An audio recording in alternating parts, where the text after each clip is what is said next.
The government plans to introduce legislation which means owners of public venues must consider the risks and what measures they will take in the event of a terror attack.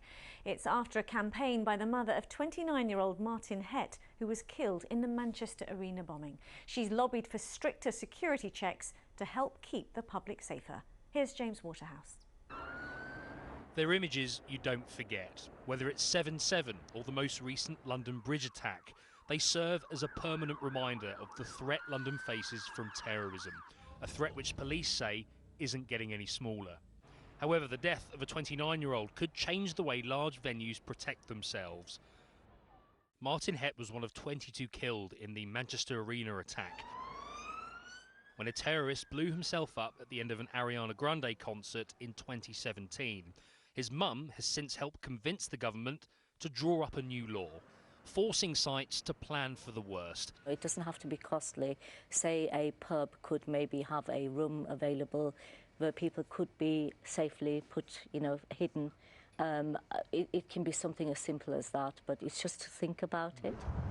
If passed, it would be called Martyn's Law, and it wouldn't be aimed at, say, public places like Waterloo Station or the Bridge, because police can have a say on how security is run. Instead, it would be for large public venues which are privately owned, and London has got plenty of those.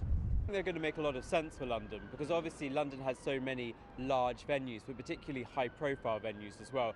I imagine that this protect duty will be similar to the already existing prevent duty. There'll be quite a bit of flexibility, I expect, for companies, just to show that they have thought about this and that they've mitigated the risk in some way, carried out a basic risk assessment, really. Labour broadly supports this plan from ministers, but argue they should reverse police cuts as well. There have been a number of steps that we have taken since 2017 in terms of the advice, the guidance, actually new online materials.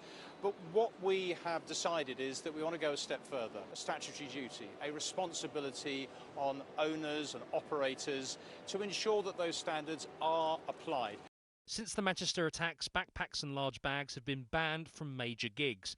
Measures could be about to go further in the capital and beyond. James Waterhouse, BBC London.